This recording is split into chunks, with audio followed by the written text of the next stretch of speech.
evening, so be prepared for that. We still have wind chill, so even colder. Right now it's just a 5 to 10 mile per hour clip across the area. Not nearly as strong as yesterday. We had some wind speeds right around the 30 mile per hour gust zone. Montrose picking up closer to the 40 mile per hour gust zone. We will keep a light breeze going tonight, and we will still feel the wind tomorrow, but this system that's currently occupying our forecast period tonight should be exiting tomorrow after the midday. Now, the mountain zones will still be getting snow during the midday, but for us in the lower and the western locations, it appears as if we're going to get some clearing, and we're going to get into our weekend with even better conditions on Saturday, and then deteriorating conditions on Sunday because we have another storm system, the every other day factor. High temperatures today, mid-30s. We did that as expected. Currently, that's kind of where we are. A little bit colder in Montrose right now. And of course, wind chill makes the numbers feel like we're in the middle and upper 20s. So if you're heading out tonight, make sure you're aware of that. Make sure you're bundled up. Tomorrow, we'll make a push for the upper 30s, low 40s. Again, wind chill will probably shave off another 5 degrees. But it's the end of the work week. We've been dealing with a shortened work week, thankfully. And we get into our weekend with some better conditions to look forward to. Briefly, Saturday is going to be one of our warm days, but always it's that warm day right ahead of the next incoming storm system.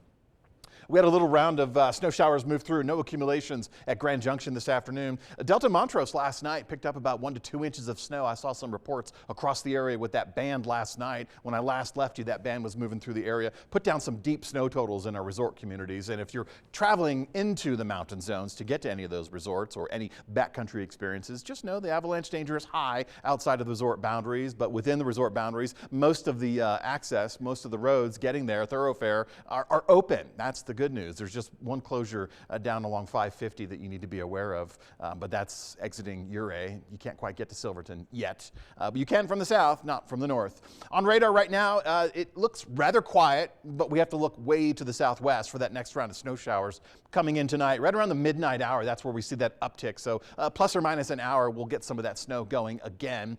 We still have winter storm warnings for the San Juan Mountains. They're the big winners with the previous rounds, this current round, and for the late weekend round. Sunday, they're going to be picking up more snow totals in the southern half of the state. Winter storm warning there expires tomorrow afternoon. Winter weather advisory locally for our mountains, mesas, and plateaus expires also tomorrow afternoon. So mountain zones should do really well. The Grand Mesa picking up more snow, the Uncompahgre as well, but we also have the element of breezy conditions, so make sure you're prepared for that. It just makes things a little bit more complicated.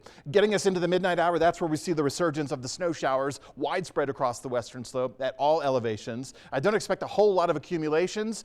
We could see about an inch between the Grand Junction, Montrose, and Delta area. Again, it's not really our time to get these snow totals built up. And as we get into tomorrow morning, we clear this system out on the western slope, still lingering in the mountain zones through the midday into the afternoon hours. But for all intents and purposes, we're going to start clearing this storm out rather quickly tomorrow morning. As far as snow totals go, again, it'll be best for the mountain zones, especially along the southern track of the states, of our state. And this is going to hold true for the late weekend period as well. Again, an inch available to us, all courtesy of this low pressure system still off the west coast. Now, as this continues moving southbound very slowly, it doesn't actually make landfall until late weekend, and that's where we start to see our changes for the Sunday storm system. But as we get into tomorrow morning, again, lingering showers as a result of the energy getting kicked out from that low pressure system. By the time we get to Friday afternoon and Friday evening, the state almost clear of the storm system. Most of the storm system is going to be focused in California and Nevada, so heavy precip rates expected there.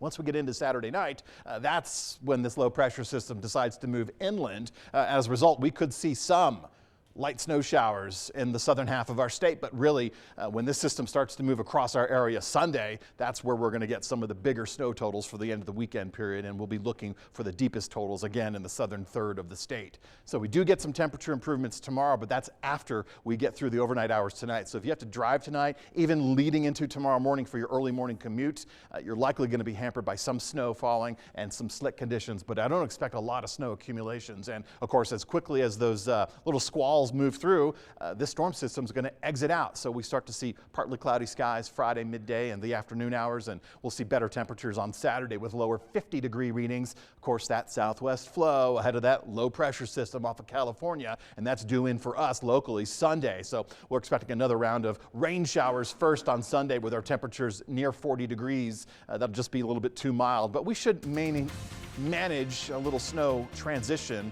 And then, of course, with the wind and the cooler temperatures, hours thereafter, we'll see yet another storm system coming into the region for the middle of next week.